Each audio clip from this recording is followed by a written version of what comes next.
167 and a half. Let's go, bud. That's right. Right. That's right. Y'all seen that, right? Everybody seen that, right?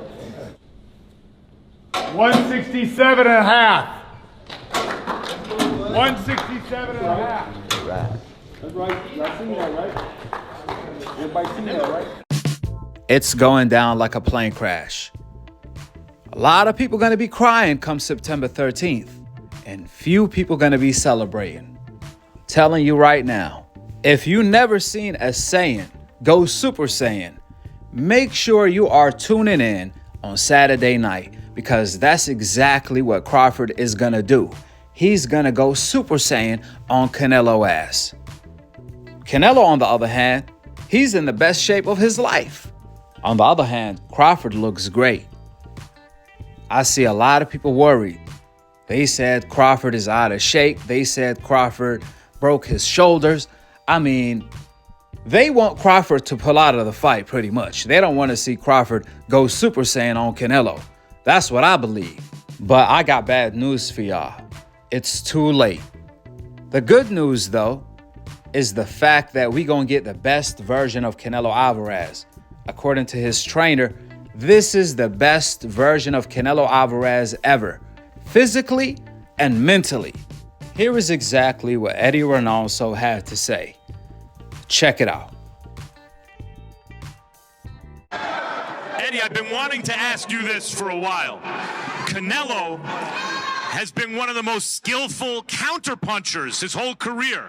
But the last 7 or 8 fights, guys are running, and he has to chase them around. Can he still rely on his skills from before 7 and 8 fights ago? Eddy, Canelo siempre ha sido uno de los mejores contragolpeadores de la historia y sus rivales siguen huyendo de él. ¿Todavía tiene lo necesario para hacer el trabajo? Así es, y el sábado lo vamos a demostrar por nocaut. He still has it, and Saturday we're going to show it by knockout. I think of him sometimes like Marvin Hagler, who when he fought Duran, he gave him too much respect, and it was close. So when he fought Hearns, he thought, no, I'm going to go knock him out. What mentality do you want Canelo to have for this fight? Me recuerda un poco a Marvin Hagler y lo que tuvo que hacer. Cuando ves a Canelo, ¿cuál es la mentalidad que él tiene para este combate? La mejor de su carrera, lo mejor de 20 años de preparación y de peleador, eso se va a ver el sábado. This is the best Canelo we're going to see in 20 years of career, and we're going to show it on Saturday. Thank you, Eddy. Gracias. Viva México. You guys heard it yourselves. Canelo trainer Eddy Reynoso, who has been with Canelo since forever, ever since he was boxing, he stated, this is the best Canelo had ever looked.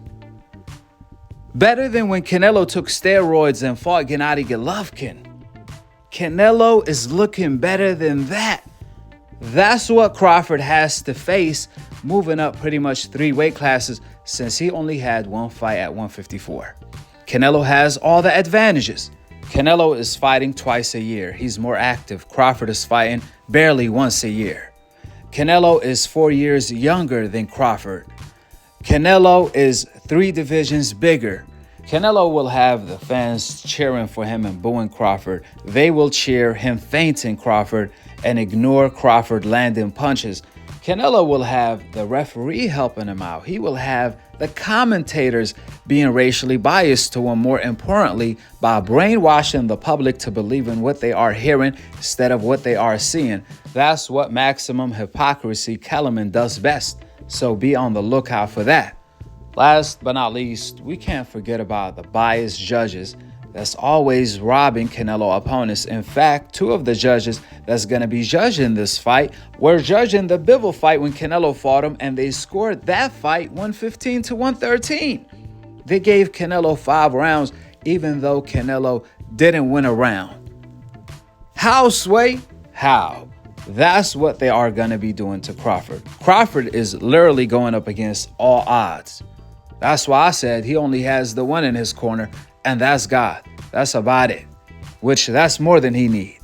Even then, old media and the Canelo fans are already making excuses. What the hell is y'all doing? How can you make excuses for Canelo? Maximum hypocrisy talking about Canelo is already kind of old. He's washed up, even though he's 4 years younger than Crawford.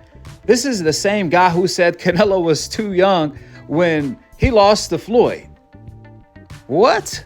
Canelo is still fresh. He didn't have that many amateur fights. He turned pro when he was 15, fighting cab drivers that can't fight. Realistically, Canelo didn't take any damage his first 25 to 30 fights. So he's really 42-2-1 instead of 72-2-1, whatever his record is. We talking about Canelo, physical damage that he haven't taken more than 40 fights because he haven't fought 40 legit opponents. Like I said before, Canelo literally has all the advantages and then some, and old media has the audacity to make excuses. Shame on y'all. September 13th, y'all gonna be crying. With that being said, go ahead and drop your thoughts in the comment section below. Subscribe below. And to be continued on the next episode of Akhi, Akhi TV. Peace out. Wa alaikum assalam wa rahmatullahi wa barakatuh. Jail, here's the problem. Yeah. Would you give Canelo Alvarez credit for beating Terence Crawford? That's the problem, right? It's a one-way street. I would give Terence a ton of credit for beating Canelo, but no, not the other way around. Canelo's got a hard time even calling for the fight. You think Canelo getting called out by the smaller guy and turning down a big money fight? He hates that, but you can't call out the littler guy. You can't tell a dude, come up here and spot me 30 pounds. By the way, I failed drug testing. You've never failed drug tests. I mean, you know how much different it is? You get a juiced up Canelo versus little skinny Terence Crawford, who's made. Are we gonna relitigate Canelo Alvarez's drug test? Come on. I'm a drug user. I cheated sport plenty of times. I cheated those same commissions. This is not to relitigate. We know our own. I'm a cheater. I know a cheater when I see one.